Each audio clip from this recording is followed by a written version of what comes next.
Regis, it was all black. You could see it. You could see the outline of your glasses.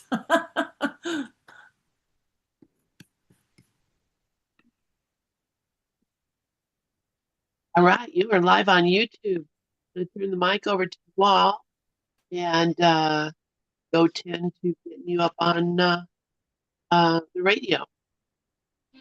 Well, So, thankful Thursday. Okay, great. Good morning, everyone. Good morning, Lynn and Bob and Karen and Regis and Mickey and Sharon and Dove.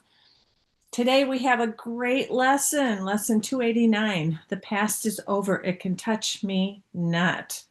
Oh, I like this one and I like the next one too, so I'll stick with these. Ken says, this continues lesson 288. Nikki When and the Sharon and past is over, the yeah, thought system of sin, guilt, and fear, past, present, and future, me, is over as well. And we are solely like in our right minds. next one too. So I'll stick with you. Okay. Oh, Lynn, I think there's some feedback or something going on with yours. If you could mute your thing. I'm working on it. It just takes a few things of, uh, there we go. Oh, Just okay. it takes like numerous steps now since I'm traveling. Oh, but, okay. All right. but I think you're good. I think you're good. All right. Let me start over. The lesson 289, the past is over. It can touch me not. Ken Wapnick's commentary says this continues lesson 288. When the past is over, the thought system of sin, guilt, and fear, past, present, and future, is over as well, and we are solely in our right minds, the entry point to the real world.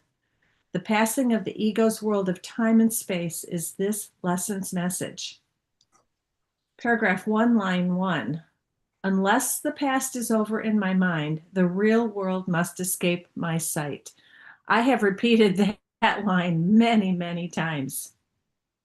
And Ken says, my fear of the real world stems from the realization that there is no individual self outside the dream of separation. And thus I can no longer be the dream figure I think of as myself. Therefore, the way to keep the real world away and eliminate the threat of loss of my separate identity is to hold on to the past. What better way to do this than to retain the belief in sin, as linear time is simply the projection into form of the thought system of sin, guilt, and fear? You know what's interesting to me is that when it says we fear the loss of our individual self, I don't feel like I fear the loss of the dream character Lori. What I have feared is the loss of my special love relationships. And you could say that that too is the separate identity. But it's interesting because I've been in this dark night of the soul off and on in the past month and really hit it hard in this last week. And I wonder if it came after I had this wonderful experience of no self at all. And it was for a couple hours, and it was like, wow, I really love this. This is wonderful. And then there was this massive ego backlash where I went into the dark night of the soul and into nihilism and watching it all and just feeling like, well, I've let go of everything in the world. And maybe I retain this part of ego identity that fears falling into grief and depression and nihilism. And I intellectually know that that is not me, but there's still this fear of, oh my God, I do not want to go back to where I used to be. I just don't want to experience that. And so that combined with, well, what are our loved ones when they drop their bodies? And sometimes I'm okay with they're a thought of love in our minds. They're a symbol of love. They're our chosen replacements for God. And other times I freak out about that. It's like, oh no, I want them to be real. So I feel like when Ken says I can no longer, I fear the loss of the separation of my personal self, that doesn't feel like it to me so much as I feel the loss of my loved ones. And what are they? Who are they? And anyway, I've been praying. I've been getting help from some of my girlfriends this week. And one of them suggested, she said, well, just talk to Rod, just hold Rod's hand, just talk to him. Don't worry about it. Maybe that's the best you can do. And I'm like, no, no, no, no. I want to go all the way to truth. I don't want to hold on to anything from the past, even the symbol of Rod. And Rod and I, we stopped living together 9 years ago, and he passed away 2 years ago. But he still was he's a symbol of the person, the body, who loved me more than anyone in this lifetime. He loved me when I left him for another man.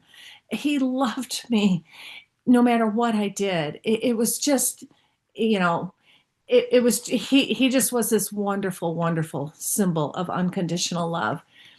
And okay, so there you go, Lynn. My loved ones are my own projections. Ideas leave not their source. So then the projection is also that I can lose that love. And intellectually, I know that I cannot. Emotionally, I'm still not all the way there. Some days I am, other times I'm not. And then, Bob, you wrote, that emptiness is the God-shaped hole that ego cannot fill. Yeah, you are so right about that. Definitely cannot fill that. So anyway, I've been praying, and my girlfriend said, well, just so what? Maybe that's the best you can do right now. Hold on to Rod's hand. And I'm like, no, no, no, no, no. I want the undifferentiated abstract love of God. And I feel like I've let go of everything in this world. So where the heck is that? How come, I feel like I've let it all go and I'm still not feeling the love and the peace and the joy like I think I'm supposed to. I'm certainly way better than I used to be. And I don't have the mood swings that I used to have because I refuse to go there and I refuse to feed the ego. Well, this one friend of mine who's a non-dual student of Nisargadatta Maharaj, I hadn't emailed with him in about a month or 2 months. He sends me this thing last night, Alan Watts, why awakened people can rarely have well, they didn't call it special love relationships, just romantic love relationships. Because, well, I mean, you can be in a relationship, but you recognize that the other person is yourself, and there's none of the possession and owning and conditions and all the conditional love that goes along with what we call love in this world. And it was absolutely perfect because I said, that is exactly where I'm at right now. I can't do it like I used to. I just can't. I can't think about romance. I first time in my life, I almost even don't want a guy. I mean, it's like, and for me, that is like an absolute 100% total miracle. And Karen, you're smiling because I know you could relate. So, it was so helpful for him to send me that. And then this morning, he sent me some pages he had photocopied from Jack Kerouac's something about the golden eternity. And they were beautiful. They were absolutely beautiful. And they flipped me over again into the truth, into the real world, where he says, so nothing ever happened. The past is over. The trees and the trees and the mountains are magic and unreal. Or you can say the trees and the mountains are real and not magic. But either way, it's a judgment because they're not there. And so Jack Kerouac in this, The Silence of the Golden Eternity or something like that, is saying exactly what A Course in Miracles is saying. But the way he said, they're not there, but the golden eternity is. Somehow I needed to hear it in that way because it popped me right back out of nihilism into truth. It's like, oh, yes, God's love is there. God's love is all there is. And I'd been saying, where is it? Where is it? I'm not feeling it. I'm not feeling it. Intellectually knowing God's love is all there is, but the experience of it was not there. But reading these passages that he emailed me, I'm like, Oh, thank you, God. Thank you, God. This is what I've been asking for, not to hold Rod's hand and talk to Rod again, but this abstract love of God that there was another line in the passages. He said, the golden eternity, which is his term for heaven, is calling you, and yet it escapes any definition and it always seems to run away from you. Of course, we're the ones running away from it.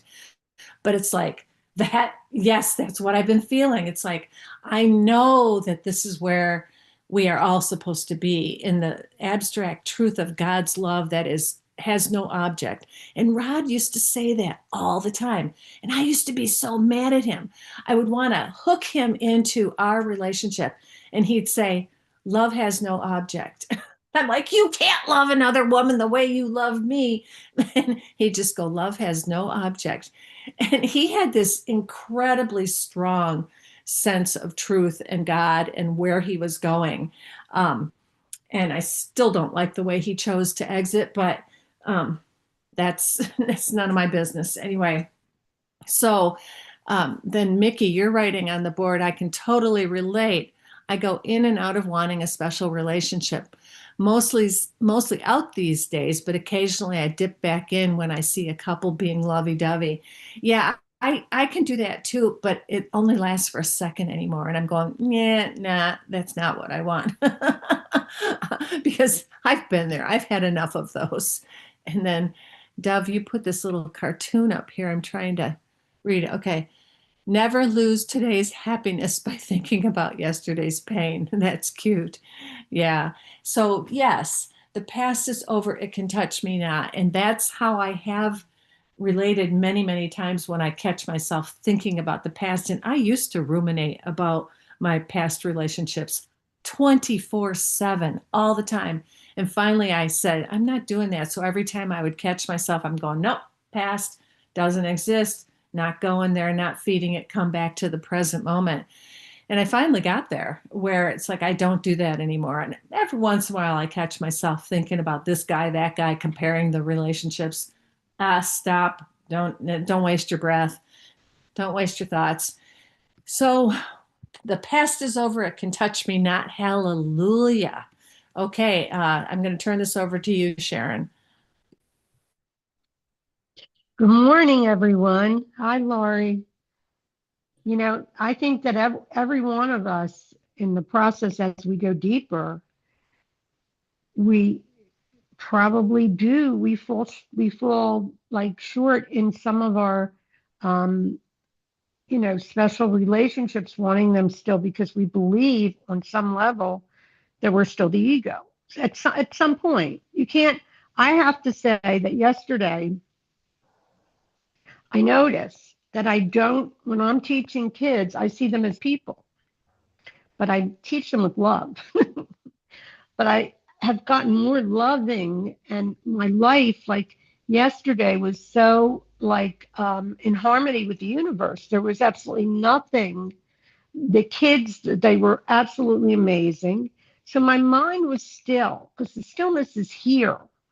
But the idea that they are the stillness was, I brought it to my attention. Wait a minute, I'm still seeing them as people. And I think that is a normal response because, it's a process.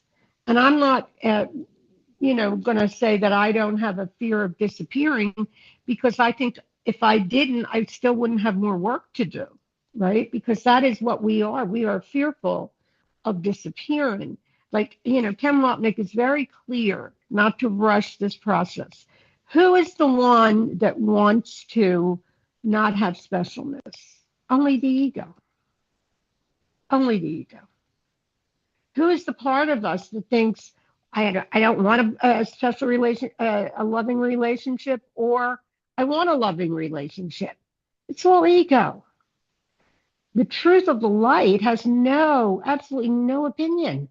It's everywhere, in everyone. So the light is there, but we, as course people, or even people, we're still living in a 3D conceptual world.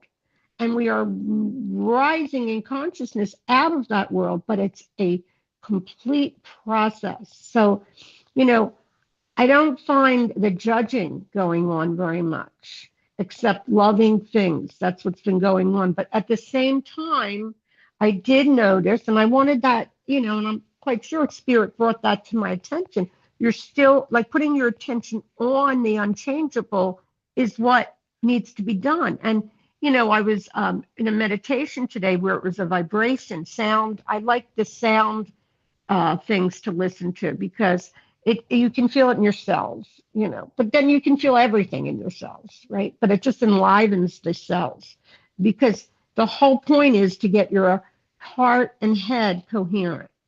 And when they're coherent, I feel like then I'm centered, right? But what if a judgment came through? It still wouldn't be me. What if I, you know, still didn't like somebody? It's still not me, you know. Now, I brought something, and Dove wasn't here the other night because I know you had something with your rabbi, but I wanted to send it to you. But I brought into this class, you know, that Carl Jung had a tape on the fact that we are never seeing other people. We are only seeing our thoughts about those people. We're not even knowing if we like them because it's our thoughts about ourselves. So the specialness is just another way of, you know, and I see like Mickey had shared that last week that, you know, specialness is a problem. And it is because there's an addiction to it. So rather than make it a problem, I'm like, well, that's still the ego. So I'm not going to, you know, give into the ego to beat the mind up because that's not who I am. I'm pure light, a light body. The persona that I'm living through is in a complete movie. So what is Ken saying? And I do agree with everything he says now. I mean, when I say everything, I have yet, like, it took me years to see everything Ken is saying. And he's not, you know, if you read his books, you know, Forgiveness in Jesus, or, you know, about his love with, you know, his book of Symphony, it's actually an autobiography of him. You see that he was very disciplined. He had no furniture. He got rid of everything,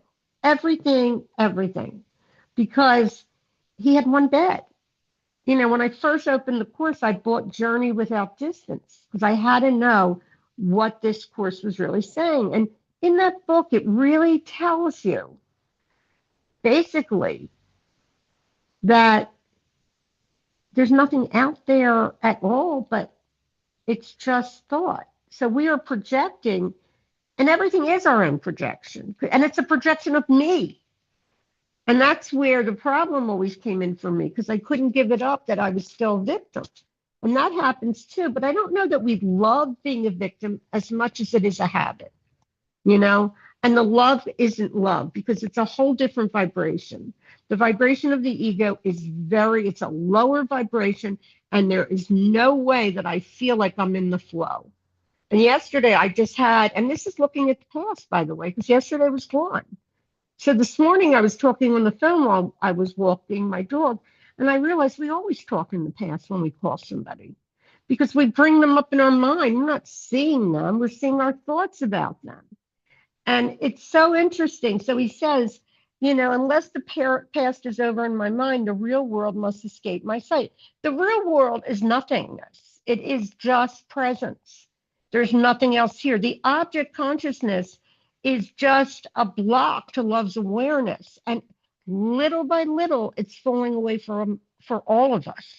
All of us are waking up. And this is really happening from God. It does not happen from the ego. Nothing really happens from the ego but judgment. The ego is a judgment. It's a dream of judgment. And that's pretty much the habit that's still there. Now, what I have learned recently is how important it is to really be nice to the mind, not to say, oh, I just messed up. Because again, the ego does say it. The ego beats us up as we get closer to the core of who we are. But I look at it like it's still not me. What does it have to do with me is what Ken would say.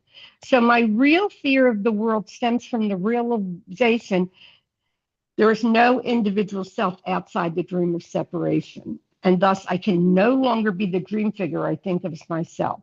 Now, I don't live like that. I still, through the day, think I'm Sharon, call my friends that I've known for a while, even back in Philly, and you do talk about the past. Unless I'm in an environment with all monks, I don't know if I would just be quiet. But the whole point is now to build a relationship with the silence, because that relationship with the silence is the only thing that's true here, right? So it's saying, therefore, the way to keep the real world away and eliminate the threat of loss of my separate identity is to hold on to the past. So as soon as the past comes up, it mesmerizes the mind. It mesmerizes me. Oh, yeah, I remember that. And then we just, and we're just thinking. And that's the thinking mind. How can a thinking mind be real? It's thought. And thoughts dissolve, just like we as people are dissolving. So it's kind of like, the expectations, I think, that come from our mind is really coming from the ego. It's not coming from spirit. Spirit never says, well, you're doing that wrong. It just doesn't. It allows everything. And, it accepts everything. Spirit is all about acceptance. And ego is all about judgment. So we can really look at the mind and say, well, what am I not accepting right now? Well, I'm not struggling anymore with what's going on in politics. I don't care.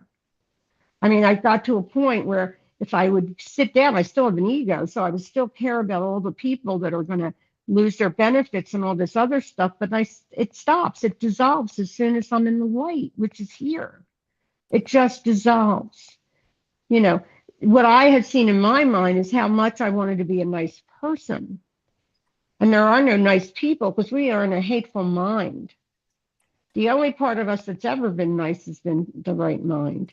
And the right mind is really, I think, the way I see the right mind is that it stays just neutral.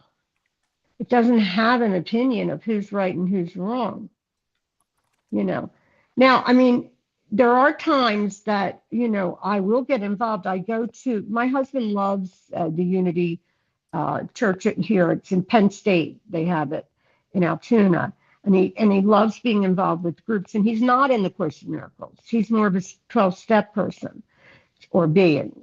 But at the same time, I go with him to these things, and they are working on certain beliefs in there that they don't like what's going on in Unity. And they talk about it because they care. And there's nothing wrong with that. I'm not going to make anyone right or wrong because everyone's playing their part. Donald Trump is playing his part. He got a horrible part. Because if you hate and you act like that, you're hating yourself. So their compassion can come up, Now, do I feel at this point that the world would be better? I don't know. How do you know anything? When you don't know anything, like, for instance, this process is going deeper. And if you notice, the world's getting more chaotic. That's what happens when things start to die. When you have like a caterpillar, when they start dying and turning into, the metamorphosis of the butterfly and all of that. It's a process. And that's what's really happening. We are just getting out of our cocoon. We are getting out of the clothing that we're wearing into the freedom. But I don't really look at loving relationship I have with my husband is more about friendship, and just this mutual respect for each other. And also what I see with Cliff and I is our love for family. We both really love our family. His family and my family have merged. We don't look at them as separate at anything. They're all of us. And we both invest our time and our hearts in that because we both have that in common. But as far as saying, well, I'm too spiritual to be bothered about a protest, that's ridiculous. Because whatever you do, if you do it in peace, you're okay. If you're in the light, you're okay. And would Ken Wapnick do any of that? No, but he was evolved beyond to where I'm at now. I know he was. Why would I look at him as my main teacher if I didn't think that he was evolving in a way, but it doesn't mean that I'm not on my way, because I am in every moment. I'm on my way to just be in grace and just be in the light. So, what he's saying is, I'm really looking nowhere, seeing what is not there. At the beginning of chapter 28, Jesus gives us these words we know so well. The world was over long ago. The thoughts that made it are no longer in the mind that thought of them and loved them for a little while. So we're looking at a movie. This whole thing is over. That's why I don't even want to go to a past lives or future lives. That doesn't matter. The I am might come back into this, dream, but what does that have to do with anything? The DNA is going to be going when it goes, and it's going to dissolve. So many people in my 12-step program have passed on. I mean, I was talking to a friend yesterday, and it's not a big deal. It's actually freedom when you think about it. When you're out of this body, you are free. One thing Ken did say in one of his teachings was, if you are, he didn't want to leave. He said that to one of his students, but he also was talking a lot about the fact that it's a gift, death. This is not a good place. The only thing that keeps me really wanting is my pleasure, because I'm addicted to the pleasure of whether it be food, sun, or whatever. So, the whole point is to live in the present, and also to realize that you won't always live in the present, right? So I feel that this is all happening perfectly. And in this group, all I hear is complete, like the process is evolving for every being that I hear talk. Of course, I'm projecting it, but at the same time, it's interesting how spirit puts us all together. And we're thriving that way, and we all love one another. And there's also a feeling of just mutual admiration that we're all really God, because that's what we are. And the perfection is here, but it's not in form, that's all. Anyway, I think the past is the only thing that's ever upsetting us. And also, that as soon as we are in the past, we go right into the future. That's the way the conceptual mind just goes back and forth all day. So be here now. Now, my ego will say it's boring to be here now because it wants to be busy. Of course it does. So I don't know. I think that it's perfect day to just look and say there's nothing I'm getting from the past except a story. That's all. If you're here now, really, there isn't a story. There's just glory. Anyway, I'm going to turn this over to you, Doug. Thank you. Okay, that was, I'm going to say you are a masterful teacher. I think I put that up here earlier. Yeah. Sharon, that was masterful, truly. You covered the topic so completely. Yeah. One of the things you just said, Ken said today, and when Prudence was playing, the world was over a long time ago, which is what Jesus says. And Ken says, where does that leave you? Where does that leave you? Yeah. And the other thing that you kind of brought to mind is I'm always speaking about myself. And I've been saying that, I say that, I teach on Maureen's thing on Wednesdays and Sundays. And I almost every time I'm there, I say the same thing. No matter who I'm speaking about. Doesn't matter if I'm talking about Donald Trump, if I'm talking about Reagan or Biden or Joe Palooka or Joe Lewis, it's all the same. No matter what I say about anybody, I'm always, keyword is always, speaking about myself. There's only one self. There's nothing outside of me. In fact, Joni has a picture of a tombstone. As soon as I write that, Karen said, what tombstone exactly? And I always add, and I'm not going to have a tombstone. That's already decided. No matter what you say about anybody, you're speaking about yourself. That makes you think about a whole way of looking at things. Like, oh my God, you know, all those things I've been saying about other people that I don't like. My God, that's true about me. That's true about me. Yeah. So, yeah, I'm going to put that thing up again. That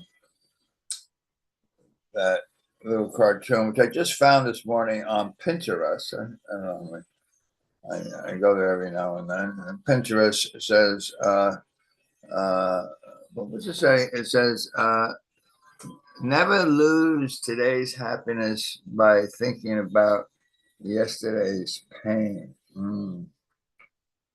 So, you know, the funny thing is Dove has only like one steady client who I talk to every single day. And I'm beginning to realize that, you know, she's me, of course. And she loves to reminisce about the past. Of course, the past is the home of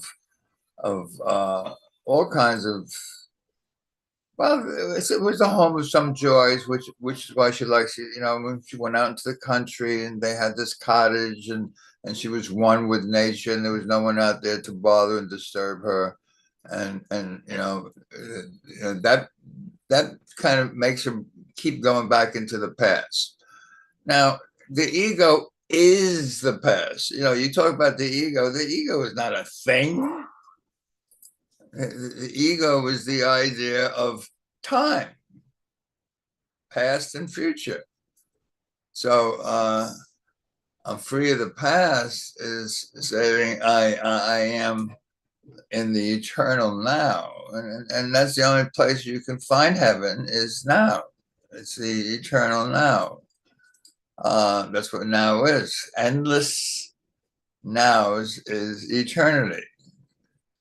You know, Dove used to say, well, eternity is a long, long time. My God, you know, what am I going to be doing in eternity? You know, but that's how the ego thinks. You know, because the ego can only think in terms of time.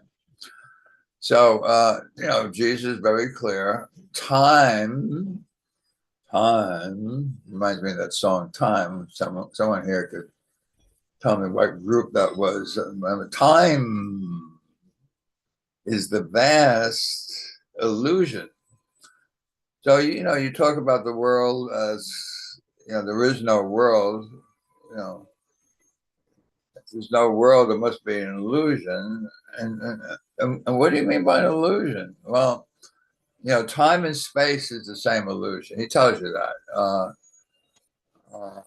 They are opposite sides of the same mental construct. It's opposite sides of the same coin. You can't have space without time. You can't have time without space.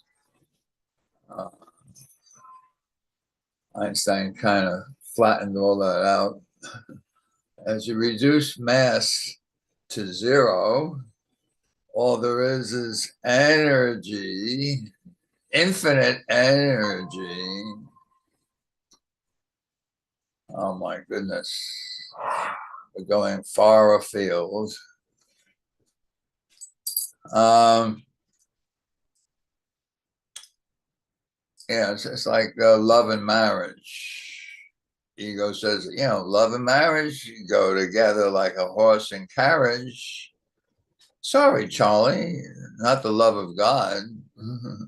You can't hook something up to the love of God. You either are the love of God or not. And that's all there really is the peace of God, the love of God. God is, it's an is, always is. Nowhere to say the Father ends and the Son begins. It was funny. I know that line very well. I've quoted it so many times, but I didn't know where it was, and I was doing one of my classes at Maureen's, and I looked it up. I couldn't find it, and believe it or not, I finally found it. Where was it? In my birthday lesson, lesson 132. And what does 132 say? It says,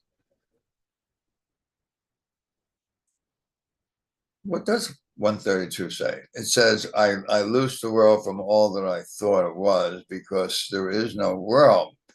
Actually, the title of that lesson is I loose the world from all that I thought it was. Yeah, because if you think the world is real, you're just listening to the ego's thought system, and you're a prisoner of the ego. But of course, the ego wants this world to be real because without this world of time and space, ego doesn't exist.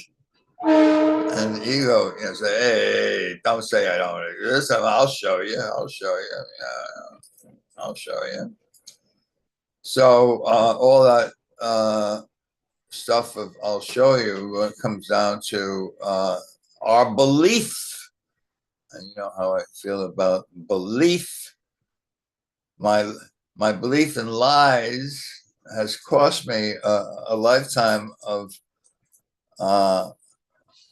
living on death row, serving a life sentence on death row in solitary confinement. Can you imagine that? Really?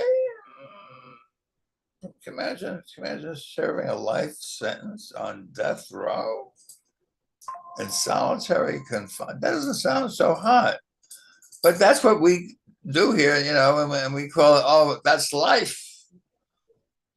As a wise man once said, if you spell life, L-I-F-E, and there's a big I-F or if in the center of the way you spell life, that's not God's creation. There's no if in God's creation.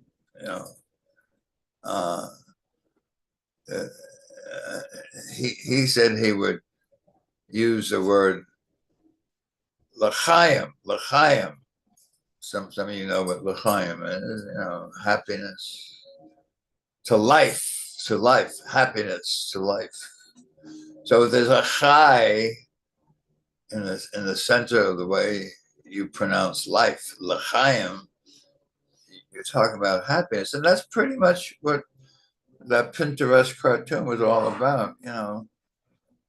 If you substitute time, past or future, which is the ego's home, for present happiness, you're serving a life sentence on death row. Yeah, and you don't even know it. You think that that's what you need to do because everybody else is doing it. Yeah. So I was thinking, as Sharon was talking, I was thinking,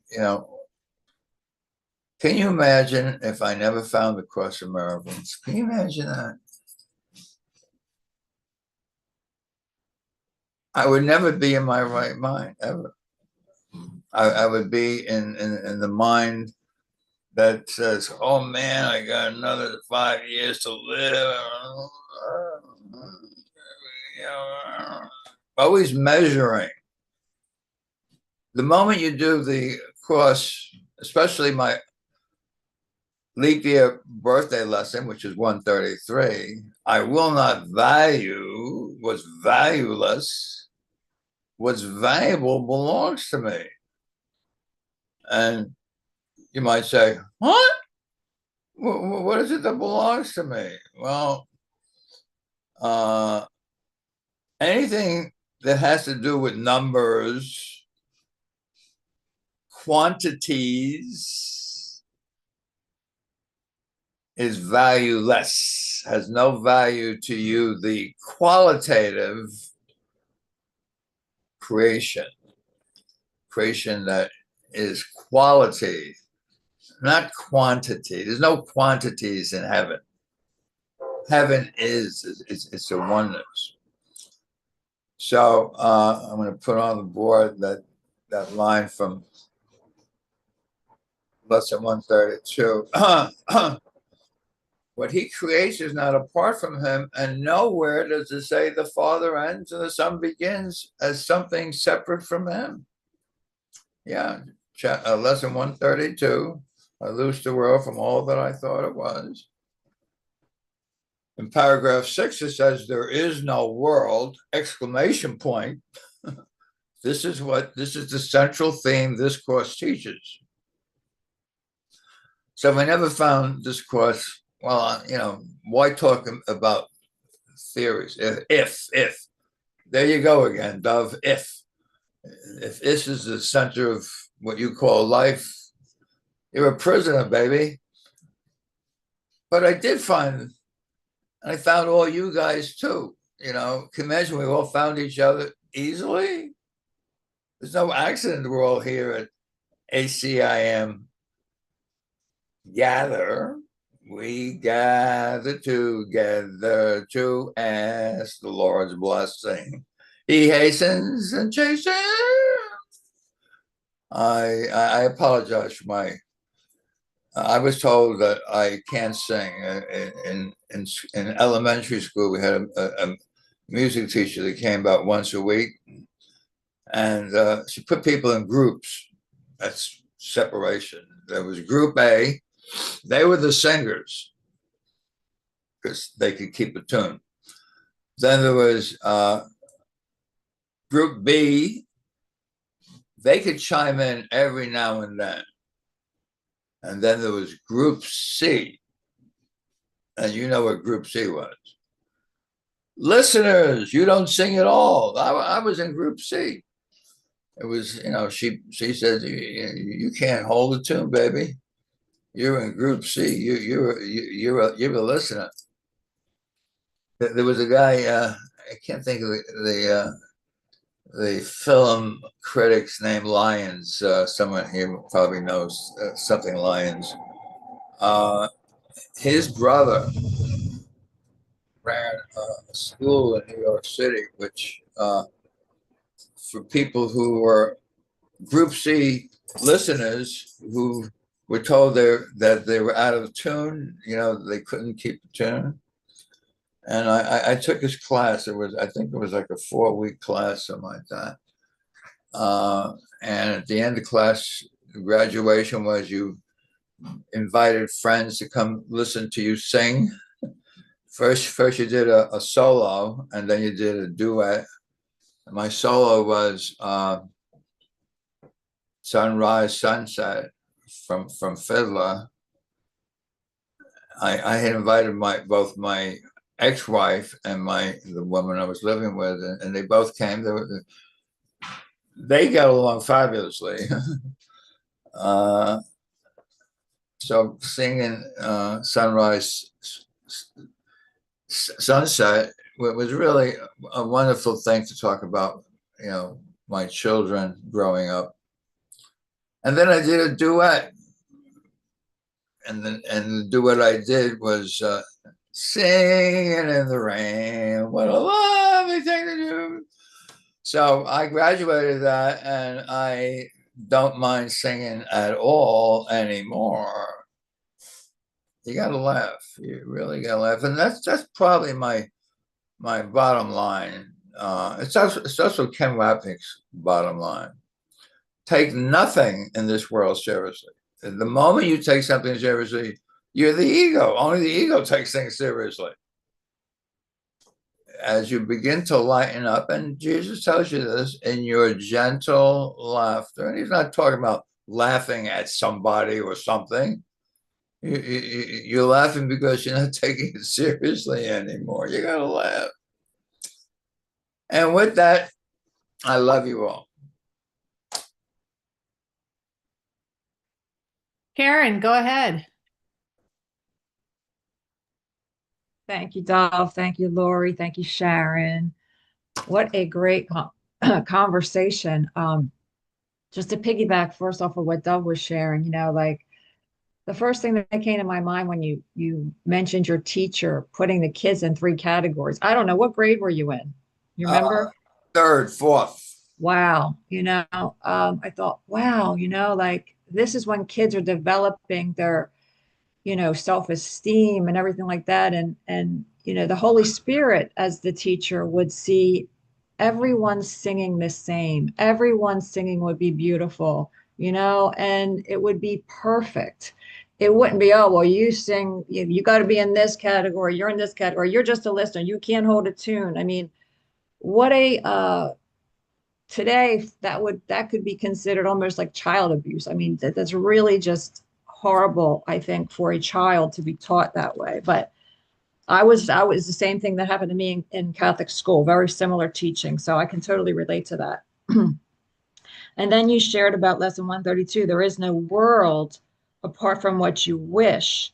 So there is no world apart from my thoughts. What thoughts am I thinking? Am I thinking thoughts with the Holy Spirit, or am I thinking thoughts with the ego? Well, if I'm thinking thoughts with the Holy Spirit, I'm seeing everyone the same. Everyone is equally perfect. And I don't have to worry about seeing them as a body or seeing them as a person, because the Holy Spirit says, just do you wish to see your brother sinless? Really, it doesn't matter whether you see them as a body.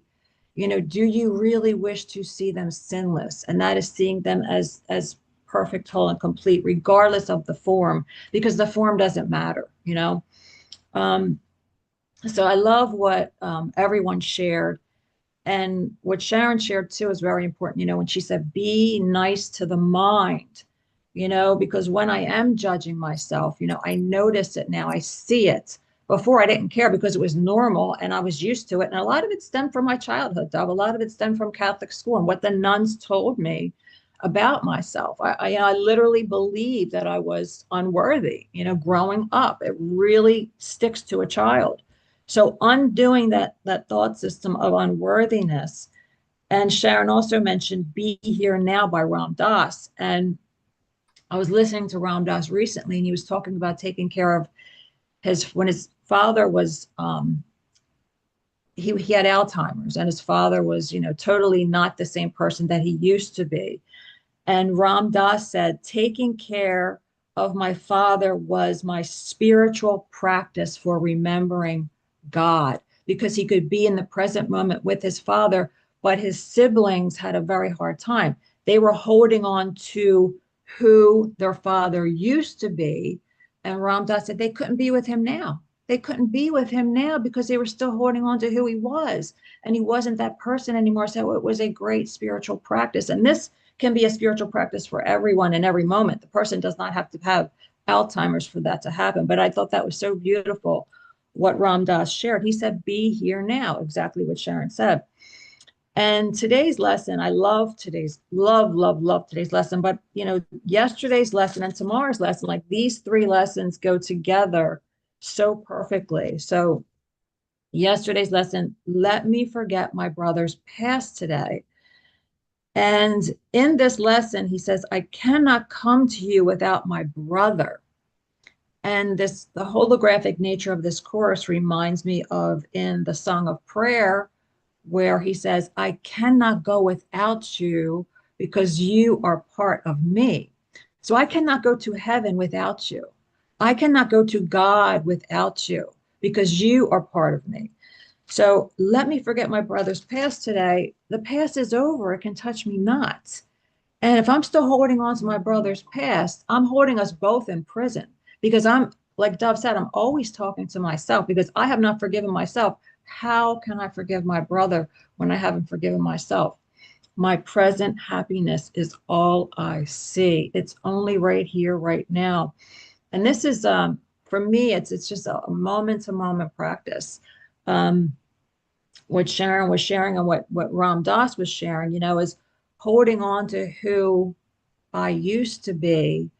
I had that experience when my sister was home recently, a couple of weeks ago. I was at my mom's on a Sunday, and I didn't even want to go because I was feeling depressed, and I was just feeling just not good about myself because physically I was going through a lot of stuff. And I had a hard time being in the present moment. And it was really a practice for me. It was a moment to moment practice. And I noticed what it was I was holding on to who I used to be before this surgery. It was like incredible. It was incredible to really look at it. So I was able to look at it, and with my sister, who's also a course student, who was very helpful to me, to look at it without judgment. And she was helpful because she was showing me some techniques in yoga that I could use to help myself now, to be here now, because I can't do things I used to do. The person I used to be, was crying about what it used to be. And the past is over. It can touch me not. And as long as I'm wishing things were different, the world is going to be that wish of the ego thought system of, like Dove said, it's the ego is the past. It is the belief in linear time, sin, guilt, fear. I'm bringing the past into the present and I'm punishing myself now. And it's useless, it's worthless, it's ridiculous. So the good news is I notice it. And the good news is that I love this course. I love these people. I love all of you. And I'm so grateful to be here. And I can be here now. Thanks. Thank you. Thank you, Karen. You touched on a lot of things that Dove and Sharon said that I had wanted to comment on. So you said them, so that's great. And Sharon, I really appreciate how you emphasized that Ken said it's a process, because we do have to be gentle with ourselves, just like Karen, your sister, was gentle with you and said, don't judge you, don't judge yourself. Because I was talking at a Course in Miracles in-person group Tuesday night, and I was commenting on how intellectually I could say for many, many years, oh yeah, this is all a dream, this is all a dream, and understand that and get it. But commenting on how sometimes when you actually then let go of everything and you go, oh my God, oh my God, nothing I ever thought was real, and how that was freaking me out. And I was also explaining how I was having a hard time, because it's like, okay, I'm letting go of everything here, but where's that love of God? Where is that feeling of peace in heaven? And two of the people said things that I thought were very unhelpful. And of course, I know I was in the ego, so I reacted to it. But one of them said, well, and she's relatively awake, and she's not a teacher. And so I was thinking, well, this is why she's not a teacher. She's like, well, I don't see any problem here. There are no problems here. Everything's fine. And the ego in me would go, excuse me, I see problems with war. I see problems with cancer. I see problems with sexual abuse, and granted, yes, that's all the dream. But to just say it in a kind of glib way, oh, there are no problems here. I don't find that helpful at all. It's just not helpful. And the other person said, well, you just haven't let go yet. And that also was not helpful. It's helpful to say it in the way that Karen, you were saying it, and Sharon's saying it. It's like, it's a process. We go in and out. And it's really frustrating when you let go and you let go and you let go, and then you fall down again. So just say, well, you haven't let go yet. It's like, I've let go 1,000 times. I've let go of a million times. So those types of statements. So what I took from that is always be gentle, always be kind, always be, loving and supportive wherever people are at, which is, of course, the training that I've had as a therapist. And yeah, like Bob, what you're writing on the board, no judgment is useful. And I know that they didn't mean it that way. I know it was just the way my ego was taking it at that time. So I don't, but for me, I'm going, okay, why were those things said? Why am I having this reaction? And it's, again, that reminder to be gentle and to be loving, and, careful with what you say to people. Meet them where they're at instead of judging where they're at. And Bob, you wrote a couple things on the board, like, I'm finding that the time it takes to see my errors and forgiving them is growing shorter. And yes, that I think we're all seeing that, and that is wonderful. It's like you just can't even go to a thing. This morning I thought about contacting this old boyfriend. I went, oops, wait a minute, like within 10 seconds, like, oh, no. You're just flying back to the old familiar. As soon as you're talking about, oh yeah, the past is over, it can touch me not. And then bam, you bring up the past. But I caught it and said, nope, not doing that. And Bob, you also said, I don't want to even think about the possibility of not finding the course. And that's the way I feel. It's like the course has saved my life. You know, I just appreciate it so much. And I love when I read other things that say exactly what the course is saying, like that Jack Kerouac book about the golden eternity. And Karen, you're saying, be kind. Everyone is on a different rung of the ladder of forgiveness. Yes. So I just wanted to emphasize that I thought the same thing too about Karen, what you commented on Dove's singing class. I'm like, oh my gosh, if that teacher did that to my granddaughter, I think I would have to have a meeting with that teacher. It's like, you've just kind of pegged this kid for the rest of her life because my first husband felt that way. He was told he couldn't sing. And so he would never sing. And it wasn't true. And you hear people say things that were said to them in kindergarten and they've carried them their whole lives. And that just breaks my heart. So anyway, there's only a couple minutes left. So I'm going to turn this back over to you, Sharon. Well, I just love everybody sharing, and I don't really have much else to say. So if anyone wants to share on this or anything else, I open the floor up to anyone. Oh, Lynn. Okay, Lynn's going to take it. All right, good. Thanks. All right. Wow. This has been a great conversation. Hopefully you guys can hear me okay. Zelma may or may not be here today because she had to go to the DMV. So she said she might be late if she does. So we can just keep talking if y'all are interested in continuing because I think this is a great, really eye-opening for me. And Sharon, I have to say once again, that's the third time actually that I've listened to that Carl Jung recording, and I will listen to it again because it really opened my eyes to a practice that I had. I don't know how in the hell I never thought about doing this, and it it's the only thing that makes any sense now. Um, if the world I see is a projection of my own thinking, it's something that I'm making. You are the characters in my story. I've made them up, all of them. And however you're experiencing yourself, it doesn't matter because I experience you as being the characters in my dream that are doing the things that I want to see them doing, and I enjoy and I love. I also have a lot of characters in my dream that are doing things that, I don't think I like, but they're all a projection of my own thinking. So the one thing uh, that Young did, which really fascinated me, and it's something I had tried before a long time ago when I was studying Gurdjieff, because it was kind of this is the same kind of practice, is recognizing that everything I see is coming from my own thinking. Everything I see is coming from my own mind. That's ideas leave not their source. So if I'm projecting an unpleasant political figure, that's me. That's me. That person is a completely blank slate.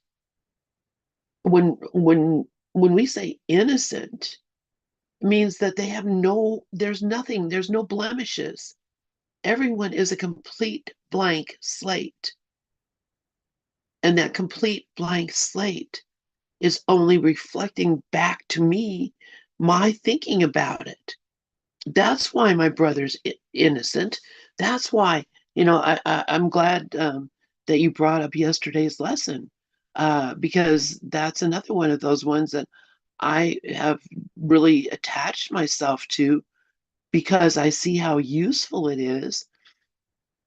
Let me forget my brother's past today, which basically is let me forget the story that I made up about my brother. It's not your past. It's not something you did. It's a story I made up about you.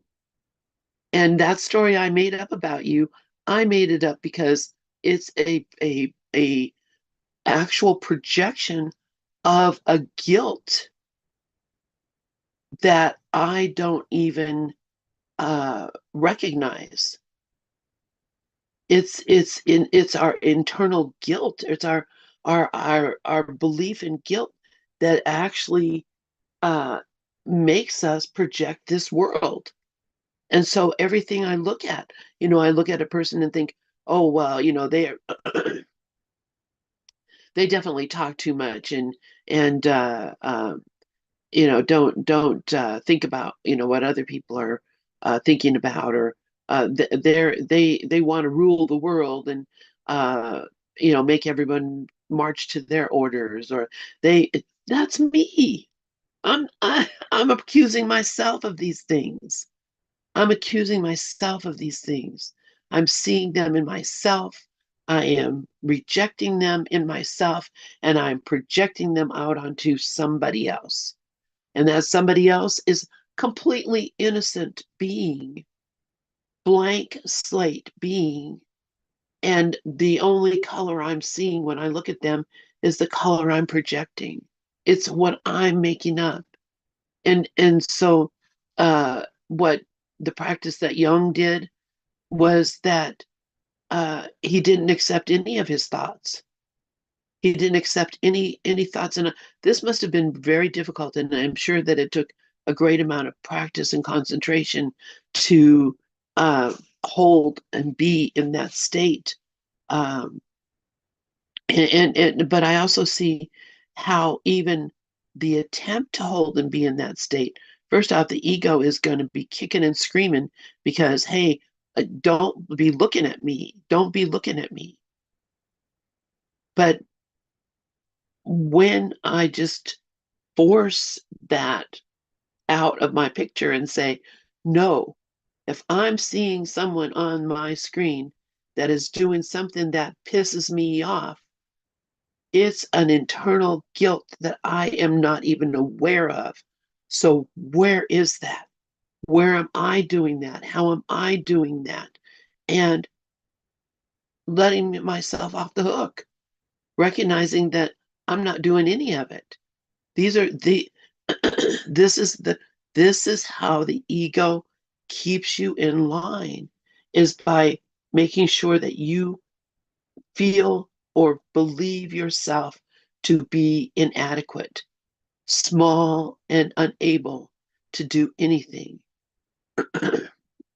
and to experience yourself as being vulnerable and under attack and easily attacked, because you're experiencing yourself, your own attack on your own self, but imagining it's coming from someplace else.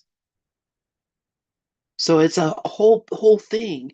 And so the brother, all the brother is doing is helping me to see that. That's all the brother is doing, is helping me to see that. And thank you for your service. I could say that easily. And the other thing too is that I've been blessing. This is something I started doing this couple weeks ago when we had a talk about this, and I recognized that these people really need my blessings. And so I've been blessing. When I hear the words Donald Trump, I bless him.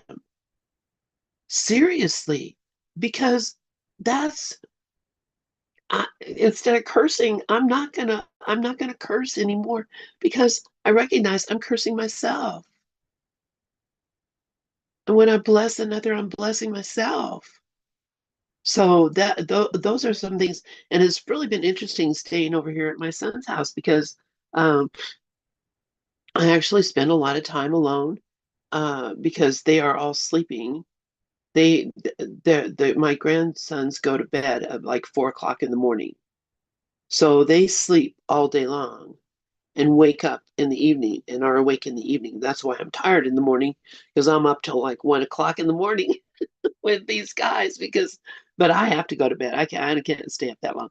But anyways, I've been having a lot of time to really hone in on this stuff while I've been here, and I feel a tremendous just a shift, just a shift and a joy that just is, I felt it last night, just so comfortable, so comfortable, so happy.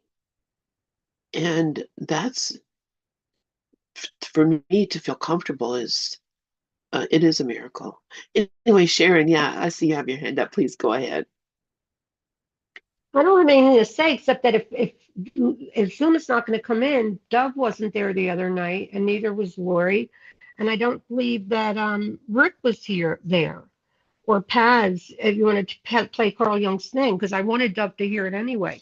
Now maybe it's not on the thing that maybe it's better if we just discuss this stuff. Either or, I don't know. I just thought I'd bring it up because it's helped me immensely.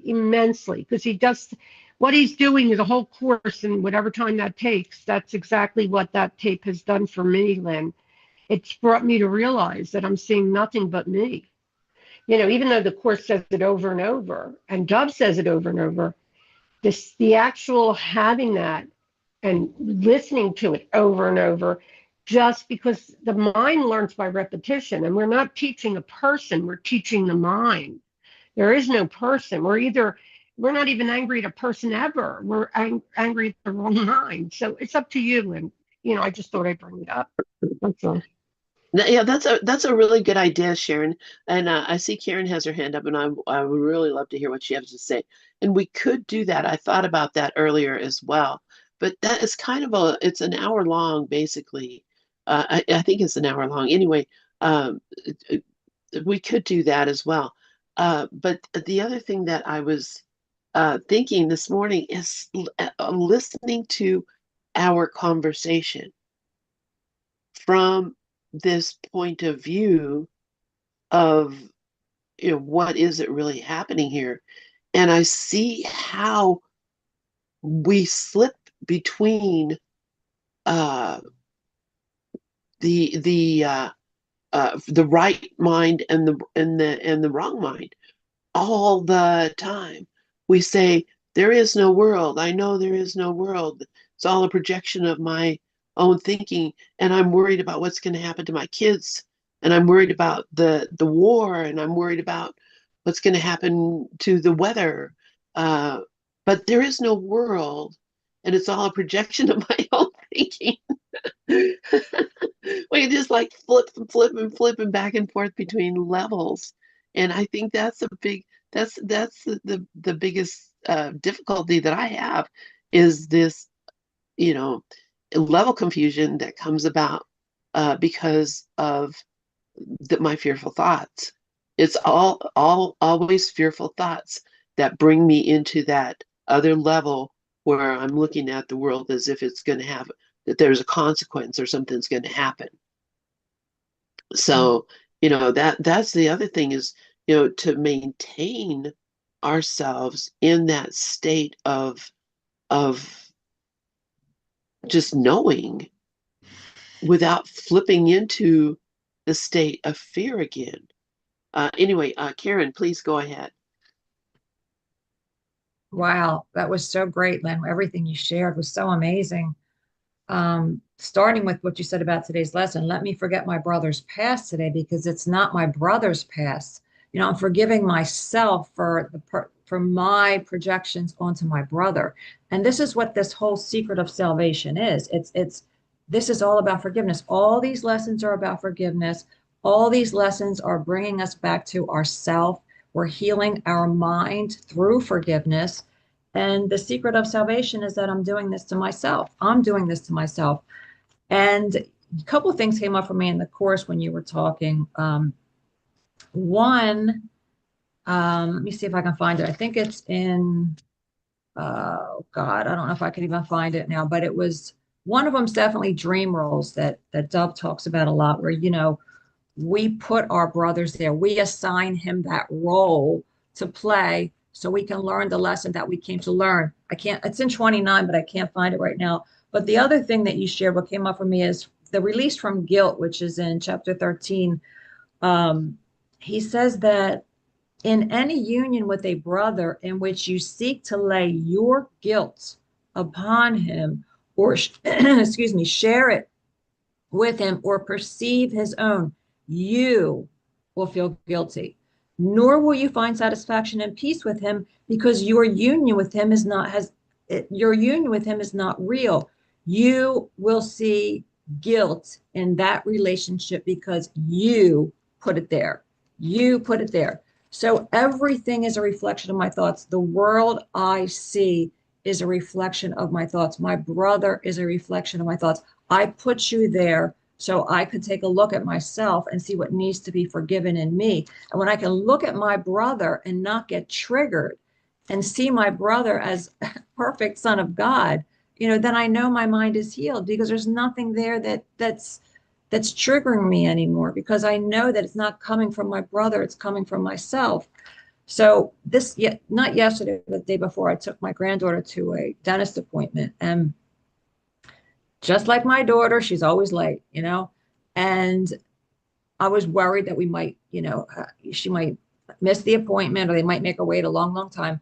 But it all worked out. But I noticed all these thoughts in my mind and I just loved her no matter what. It was like I didn't mention it. It was like big deal. So, those thoughts came and they went because I was coming from a place of the past. My daughter used to do that was in my mind. So why am I judging my granddaughter right now for what my daughter used to do?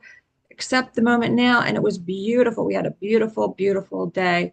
I dropped her off. I spent the day with my little great grandchild, who's the most adorable thing in the world. And, it was just beautiful. It was just amazing because I let go of the past and I wasn't judging what I thought things should be. I accepted all things exactly as they are. It was perfect that she was late. It was perfect because we got to spend that extra time together. So, it's just letting go of judgments. Like you said, it's a vision or judgment, never both, and recognizing that I am doing this to myself. So I just love this conversation. Thank you.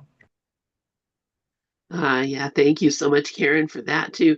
Yeah, I mean, it really simplifies things because, first off, you see, as the thing with Carl Jung really emphasized, uh, you're doing the same thing over and over. So, your daughter made you, wait, and so now your granddaughter's making you wait. And he talked about in the video that the one lady who had five husbands, and he I think finally convinced her, yeah, it's the same guy over and over. You're because it's your projection of what you value, how you value yourself, what you think you deserve, how you think you should be seen. That's what you're projecting onto these people, and then you're resenting them for seeing you the way that you gave them. Oh, see you later, Lori. Have fun playing pickleball. um, so it really is uh, it's so clear, uh, how we're doing it. It's so clear how we're doing it, and you look at your life and look at the how you've repeated over. I do over and over and over the same relationship with different people, the same upsets coming from, he screwed me over and now you're screwing me over too. Same way. What happened here? Oh no, I must have bad luck, or I must pick the wrong people. No, you're picking the people that are going to give you exactly what you're going to ask for. You are putting them in that position and giving them that role. And Dove had posted that dream roles is in chapter 29. But that's it. I give them I make up an ego for them. I made up an ego for you, and you made up an ego for me because I made up an ego for myself. You know, it's all made up. Anyway, Karen, yeah, go ahead. Yeah, that was great, Lynn. I forget exactly what you said, but you said something like I must have chosen the wrong person or something like that. I forget exactly what something like that. And what came to my mind was no, I must have chosen the wrong teacher.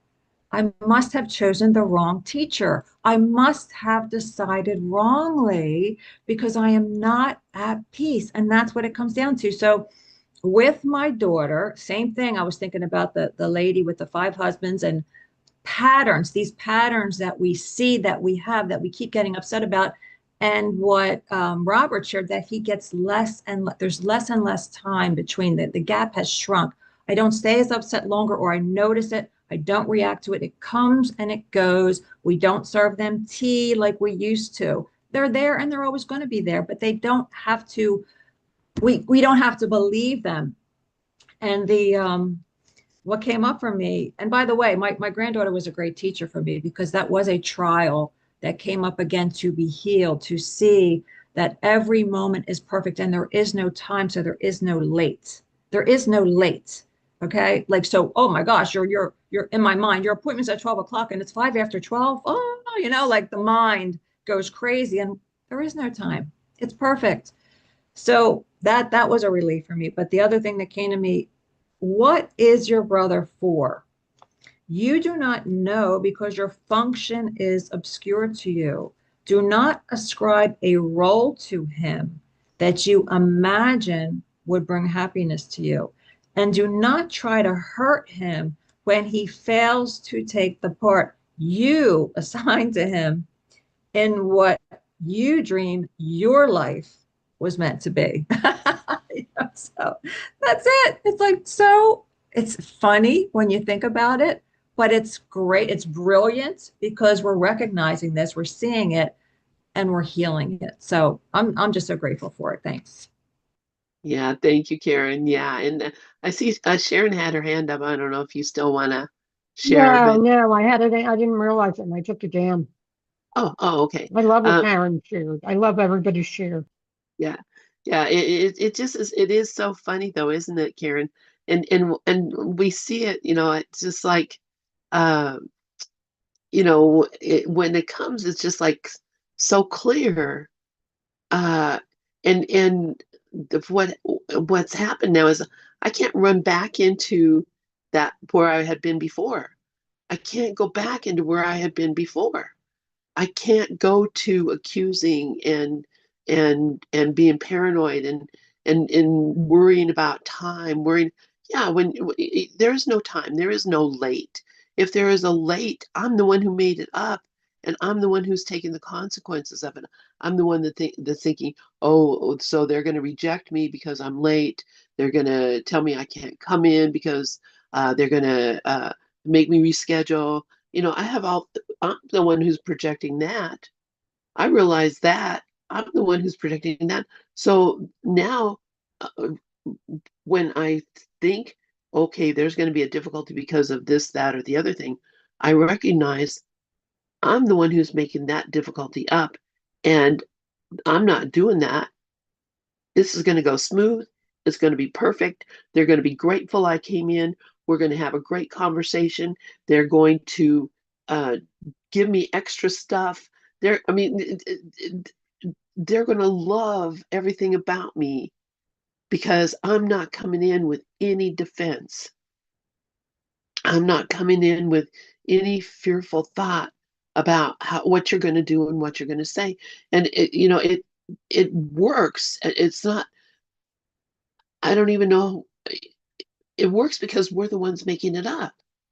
And I've had that happen recently in several ways where I thought, at first, oh, something's, this is not going to work, or this is not going to be helpful, or whatever, and then just said, whoa, wait a minute, stop.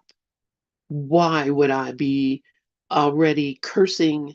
And I love that, cursing my efforts by projecting uh, failure. Why would I be cursing my efforts by projecting failure when I could absolutely see success? And this is not a like, think and grow rich thing. This is a, what do I expect to happen? What do I truly expect to happen? Why would I expect to be mistreated? Why would I expect to have trouble? Why would I expect for things to go wrong? That's not in my path. That's not in my path. Everything is going smooth and simple. No bumps, no trials. Everything just going just the way, smooth and simple. Because that it's up to me. I really know that it's up to me. Anyway, Karen, yeah, go ahead. Exactly. And the goal is always peace, right? So we want that peace. We want the peace. And, with my granddaughter and my daughter are my greatest teachers because I'm able to practice seeing every behavior as love or a call for love. It's like, so this kid, she's a, young mother, and she's got a young child, and it's a lot to get the baby together. I got to look at everything that she goes through. She's got to get herself together, she's got to get the baby together, and then the car seat, and then this and then that. It's like there's a lot. But I the ego will say, well, that's why she should be early, because she could get all that stuff ready and together, and then you won't be late. Blah, blah. The ego will still come and try to charge at me, but it's so much the truth is so much more gentler than the lie, because the lie keeps making up a story over story over story over story, and it doesn't feel good because it's not the truth. The truth feels good when you can accept all things exactly as they are, know that it's perfect, and know that like you said, what's not helpful. What is helpful is just to see the love or the call for love, and that there's only love. So whatever behavior she's whatever's going on, all I have to do is extend love and respond with love, which is all I did. And everything was perfect. And she felt it. The baby felt it. It was just so beautiful, and it's so easy. It's just so easy when we keep it simple. Like Rafi always says, keep it simple, sweetheart. So it's just crazy. Thanks. Thank you, Karen. Does anybody else have anything they'd like to share? Because this is a great conversation, and I don't want to wear people out because I know who that is too. But I love to hear people's thoughts about this, and give us all something to think about. And I could play, yeah, Rick, please go ahead. And yeah. Hey, grateful. I'm grateful to be here, and I was listening to you on YouTube as well. I have a difficult time with a lot of this, because I do have the a lot of the mind chatter, and I do have a lot of the old identifications with it, with the old thoughts. So yeah, there's just this constant thinking it is me, and that my past does run my life, and it does to a certain degree. I know presence when I remember being present and doing what Dorothy did, clicking my heels and knowing that I'm in the present moment, does help. But there's doubt in a lot of this, and I don't know how to be all in, if that makes any sense. And I come from the 12 steps. I've gone through the steps many times. I came out the last time feeling completely, I wanted to die actually. And that's what's led me to A Course in Miracles, uh, was because I was suffering so much. And so yeah, I don't know if that puts anything on the table, but that's where I am today. Yeah. Oh man, Rick. When you were, that's my story. And Mm. that's me too.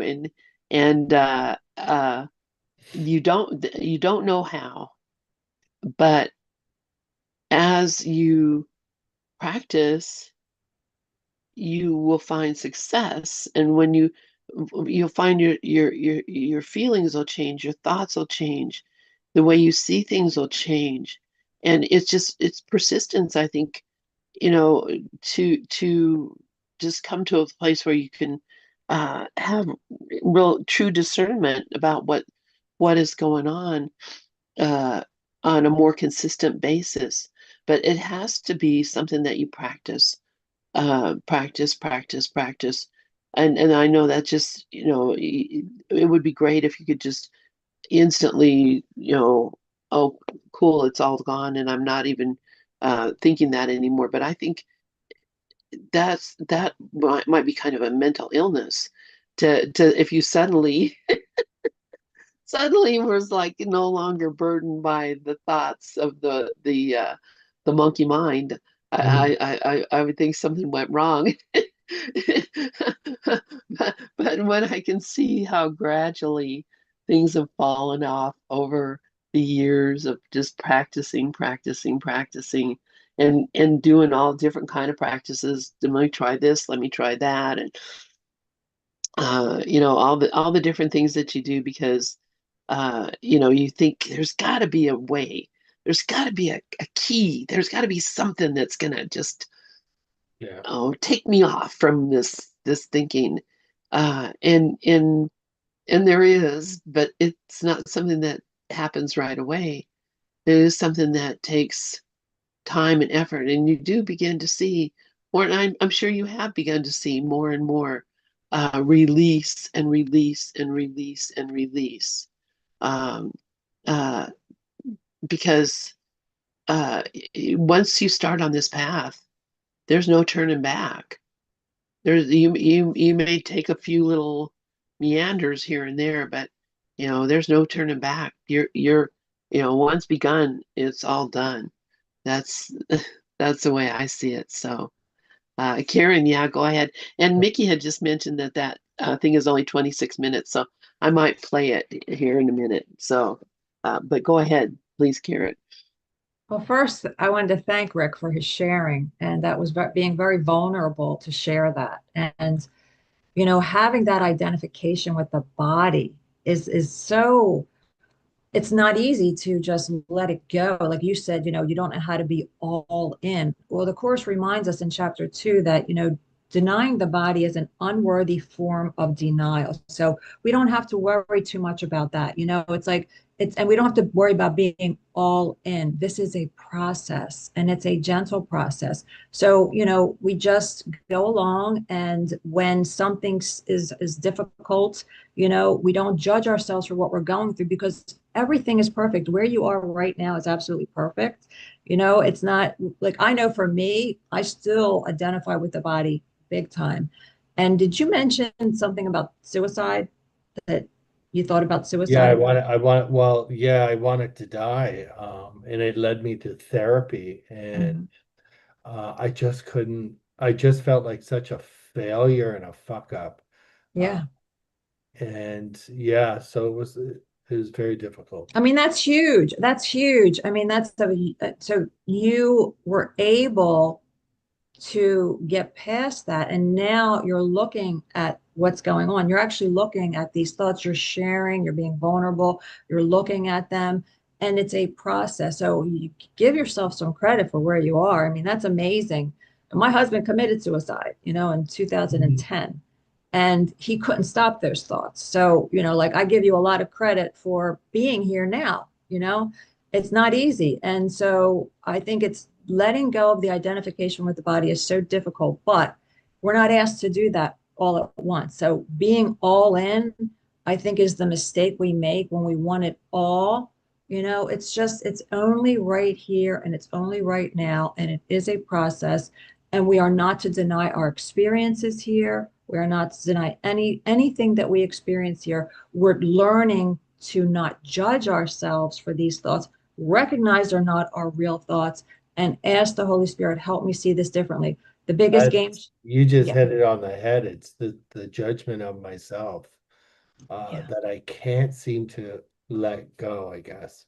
But I am practicing the Course, which is, it's punching holes into a lot of the belief system. But there's just some days. There's some days that parasite just keeps going. And I I just sometimes just start to believe it. And so, yeah, I appreciate That's it. beautiful. I love that you're sharing that, and I'm just going to share quickly because I know that you guys want to watch that video, but I am going through a lot of stuff because physically the aftermath of a major spine surgery a year and a half ago is still, I'm so like still identified with this body and not happy with the results. And it still makes, I feel depressed a lot of times over it, right? So what I'm doing now, what I'm learning to do is accept myself exactly where I am, love myself, comfort myself, be kind to myself, know that this too shall pass and it's okay. Whatever I'm going through, I'm not going to say, oh, you shouldn't be feeling that way. You're a Course in Miracles student, or you should be all in right now, or you should be above the battleground. No, this is what's happening, you know? And so I allow myself to go through whatever I'm feeling and gentleness, learning not to judge yourself, learning to say, it's okay. It's okay. No matter what's going on, it's okay. This too shall pass, and just keep forgiveness. And it does get better. Like Lynn said, it's a process. It takes time. Even though we're not in time, forgiveness is the tool we have in time to get past time. So I just am so grateful that you share, because I think it's so important to share what we're really going through, because it ain't easy, man. I mean, Ken Wapnick he says, if you think this is easy, you're not paying attention. It's not easy. It is not easy, but it gets easier with practice, as Lynn said. So you're perfect. You're exactly where you're supposed to be. Thank you, because you helped me. By your sharing, it really helped me. I appreciate it.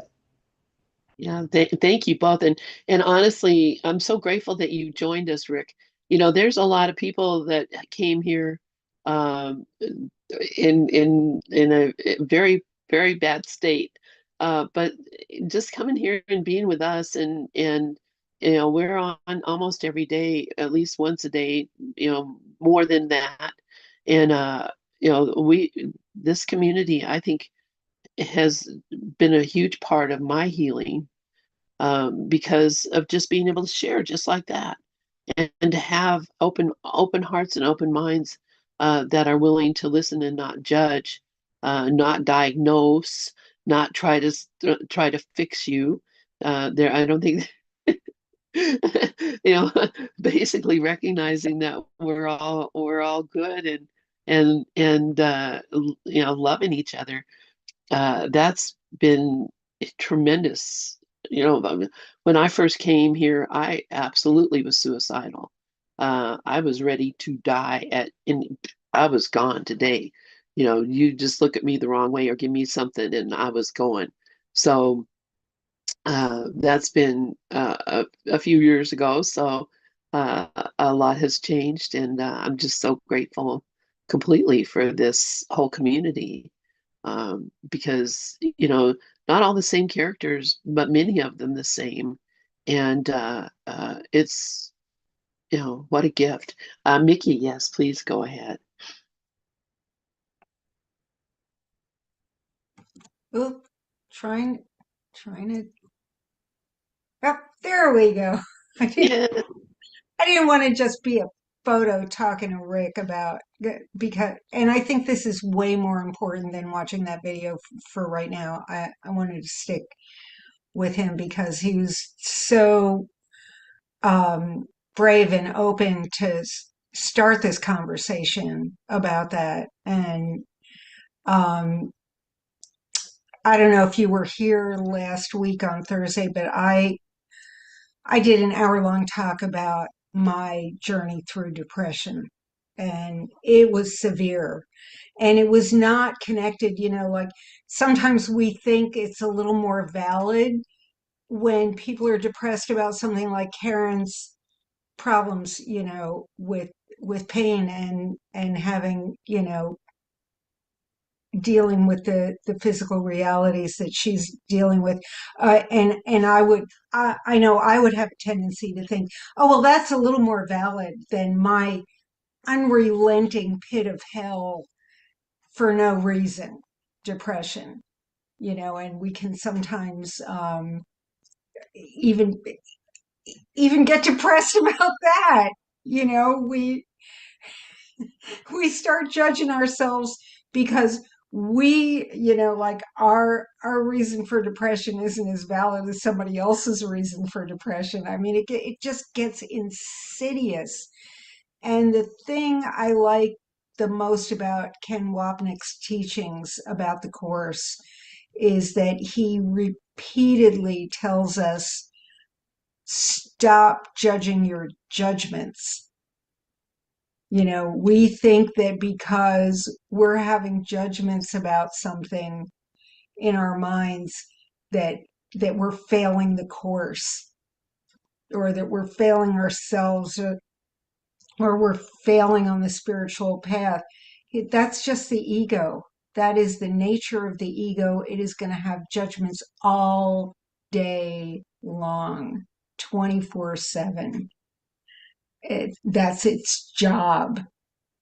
And the only thing that we can do is look at that without judging it, and try to laugh. Sometimes I can't even laugh at that. Sometimes I just got to go, oh, look. Oh, the ego's doing its thing again. Oh, okay. All right. You go do. You do you. Do your thing, ego. But I'm not going to judge you for it, and I'm not going to judge myself for it. And that is the most helpful thing that we can do when we're on this path, is just try and separate ourselves from the ego and look at it. That a couple of months ago, I decided to give ego a name, Betty. And Betty's the backseat driver in the car that keeps yapping at us all day long, and just say, okay, Betty, you're not driving. You're not driving this car right now. Shut the F up. And just try and make a joke out of it. That it's the best thing we can do for ourselves when we're on this path is not take it too freaking seriously. Because that's what ego wants us to do. Everything is serious.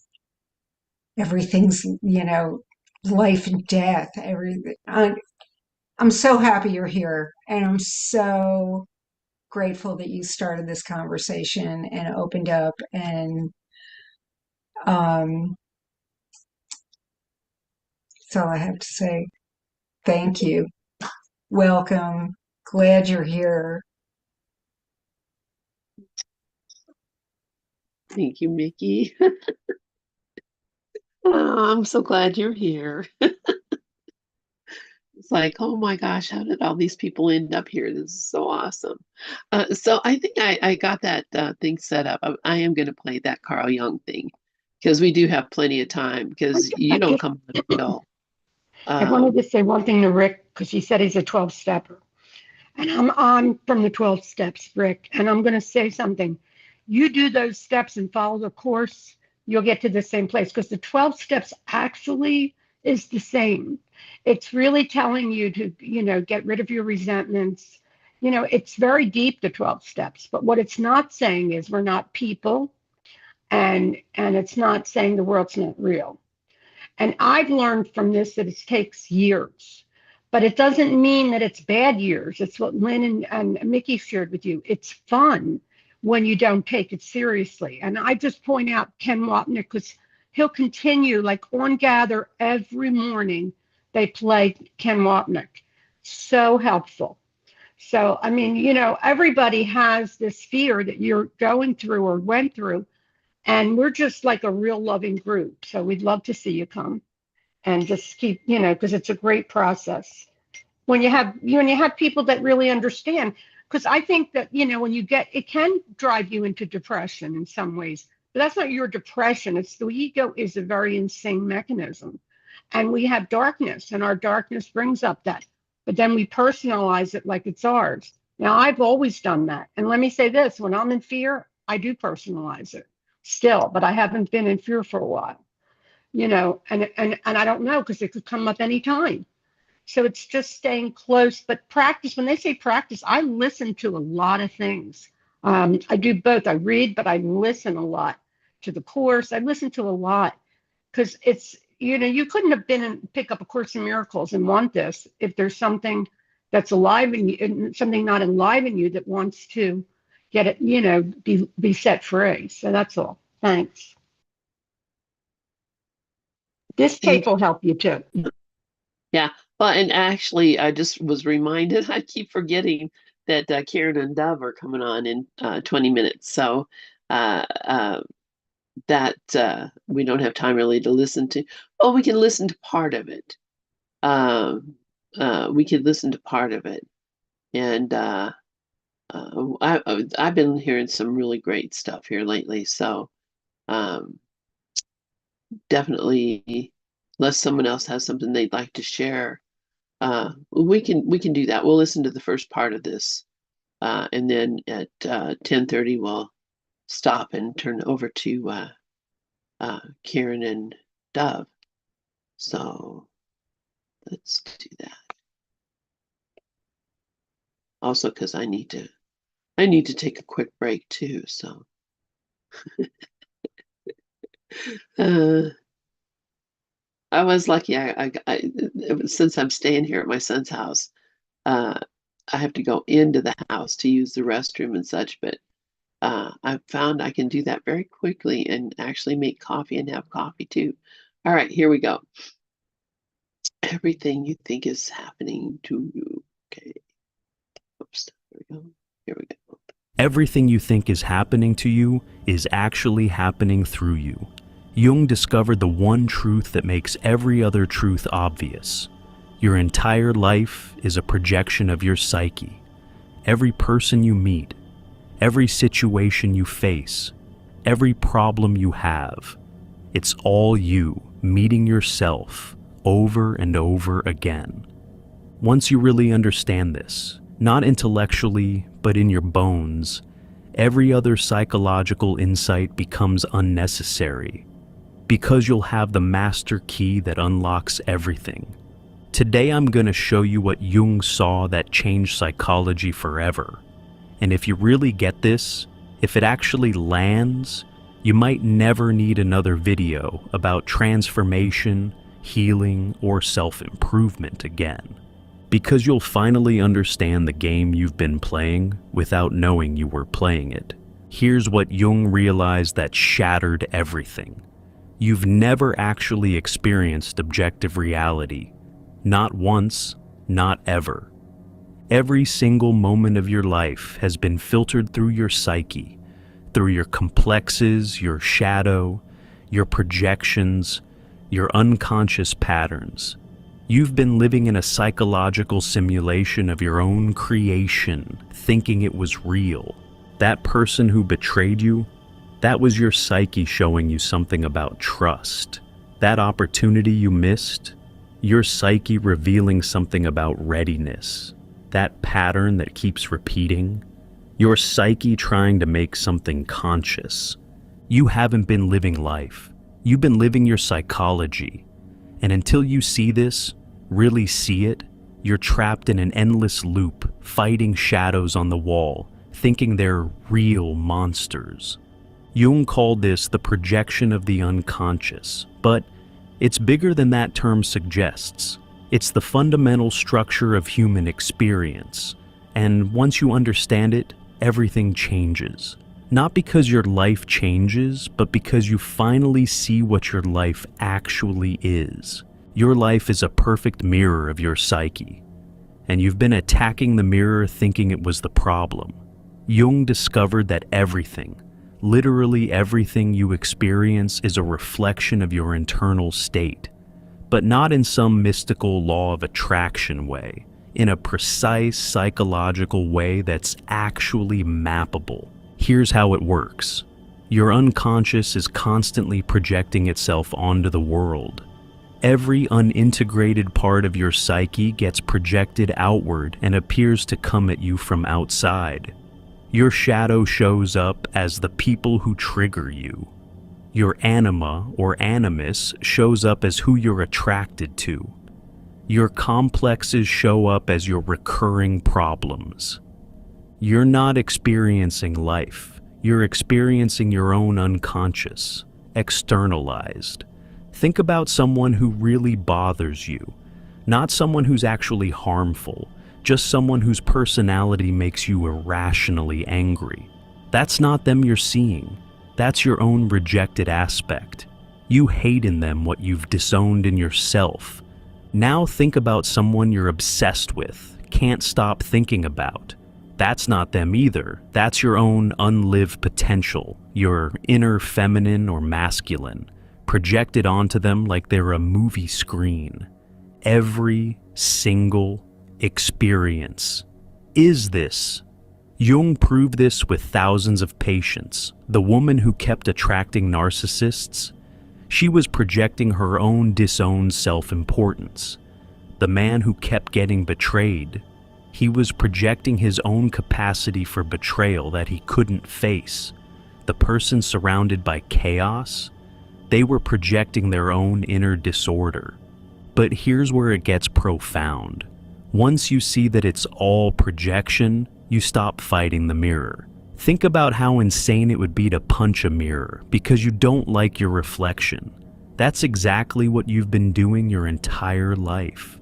Fighting with people who are just showing you yourself, resisting situations that are just revealing your psyche, running from experiences that are just your unconscious becoming conscious. Jung had a patient who complained that everyone in her life was controlling. Every relationship, every job, every situation. Someone was always trying to control her. She spent years fighting these controlling people, leaving relationships, quitting jobs, moving cities. Then Jung helped her see the control wasn't out there. She was projecting her own disowned need for control. She was so terrified of her own controlling nature that she projected it onto everyone else and then fought it externally. The moment she saw this, everything shifted.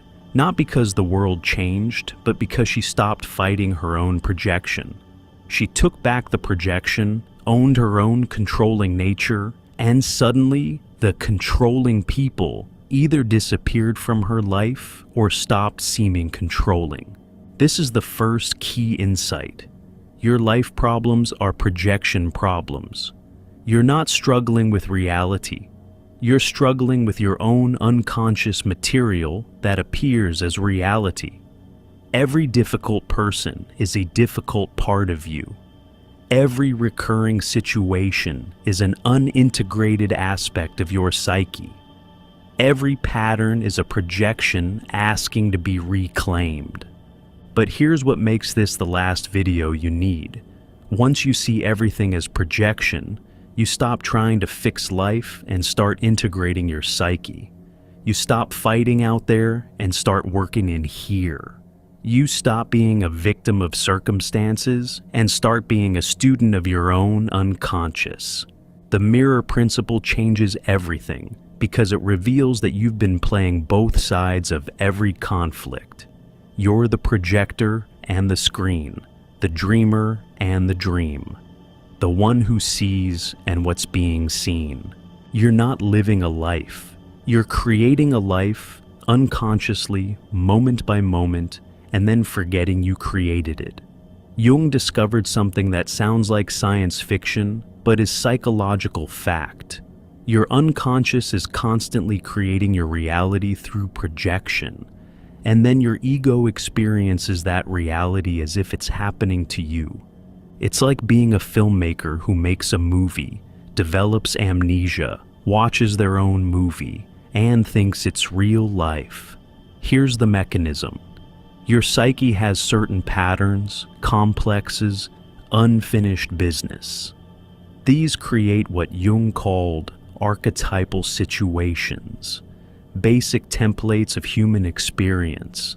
And your unconscious keeps creating these situations in your life until you recognize them as your own creation. The abandonment complex creates abandonment situations. The authority complex creates authority conflicts. The unworthiness complex creates experiences of rejection, not once, but repeatedly, like a broken record, until you finally hear the pattern. You're not unlucky, you're not cursed, you're unconsciously creative. Jung saw this with every patient. A man who complained about being unseen by others couldn't see that he was invisible to himself. A woman who felt constantly judged was running a 24/7 internal court where she was judge, jury, and defendant. A person who felt life was meaningless had never asked what meaning meant to them.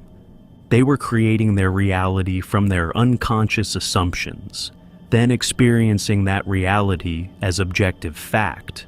But here's the mind-blowing part. You're doing this right now, this moment. The way you're receiving these words, the resistance or recognition you're feeling, the thoughts arising in response, it's all your psyche creating your experience of this video. Two people can watch the same video and have completely different experiences. One sees liberation, another sees nonsense. Same video, different psyches, different realities. Jung called this psychic reality. The fact that psychological reality is more real to us than physical reality. You don't live in the world, you live in your perception of the world. And that perception is created by your unconscious projections. This is why positive thinking doesn't work. You can't consciously think your way out of unconscious patterns. It's like trying to change a movie by yelling at the screen.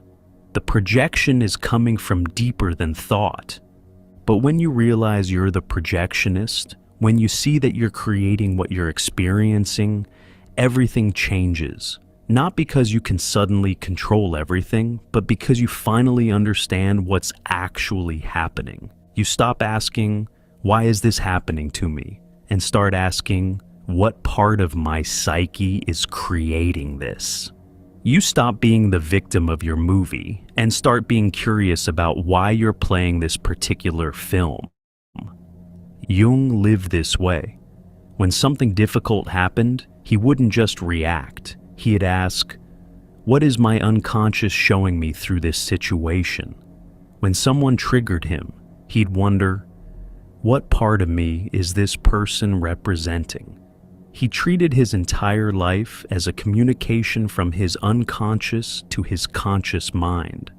And that's exactly what it was. Every problem you've ever had is the same problem, unconsciousness. Jung's most radical insight was that there's really only one problem in human life: unconscious material running your life from the shadows. Every other problem is just a symptom of this one problem. Depression, that's unconscious grief or anger turned inward. Anxiety, unconscious material trying to become conscious. Addiction, unconscious needs seeking fulfillment through unconscious means. Relationship problems, unconscious projections dancing with other unconscious projections. It's all the same problem wearing different masks.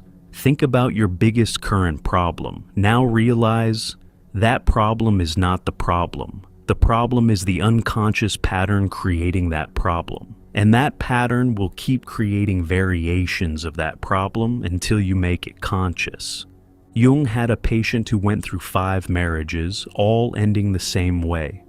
She thought she had bad luck with men. Jung showed her she had one unconscious pattern playing out 5 times. She wasn't meeting 5 different men. She was meeting her own unconscious pattern 5 times, dressed as different people. Once she saw the pattern, once she made it conscious, she didn't need a 6th marriage to learn the lesson. The pattern was complete. The unconscious material had become conscious.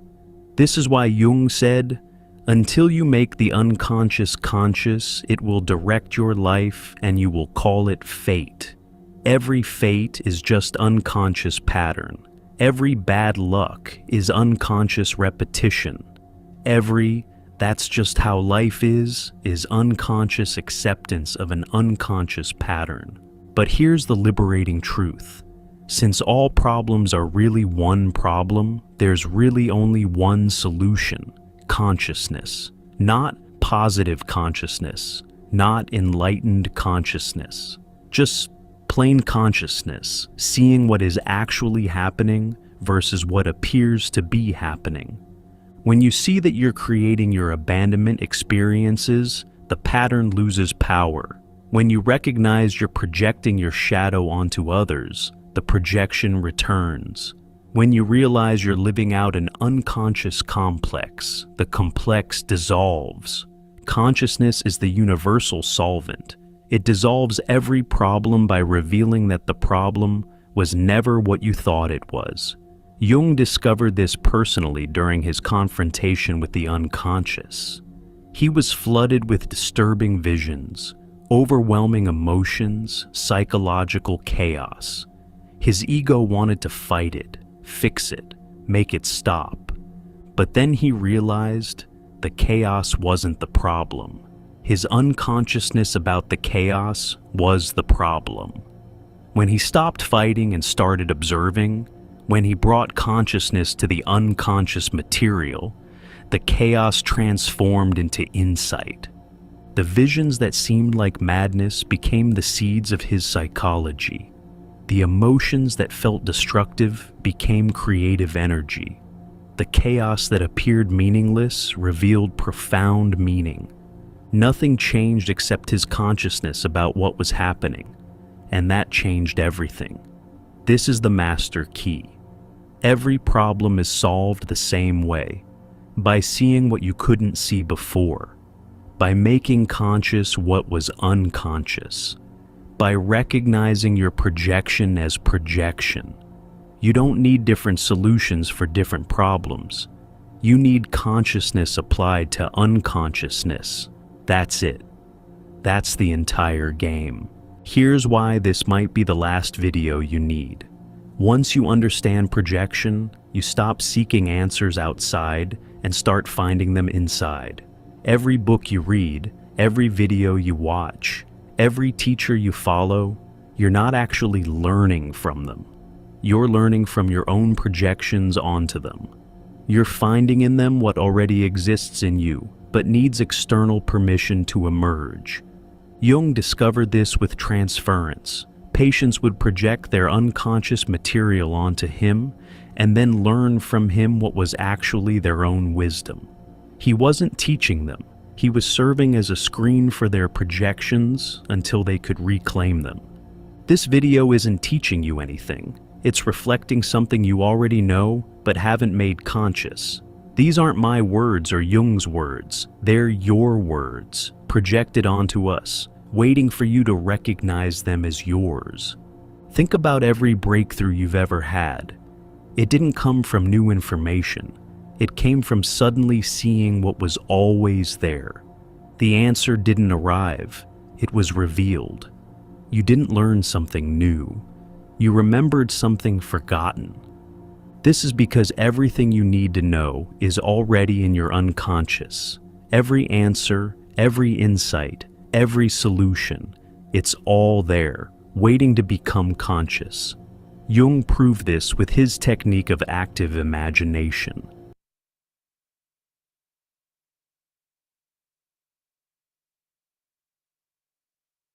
So I'm going to stop that right there so we have time to get ready for Dove and Karen. And I will put the link to this video in the chat. Let me see here if I can. Lena, I posted it Oh, good. Thank in you. the chat. You are ahead of me there. So good for you. Thank you. All right. So I'm going I to go ahead got your back, sis. and got me. Thank you. All right. I'm going to go ahead and stop the YouTube here. Thank you all for joining us. And please like and subscribe and come back and see us in a minute because we're going over to Dove and Karen. But hang on.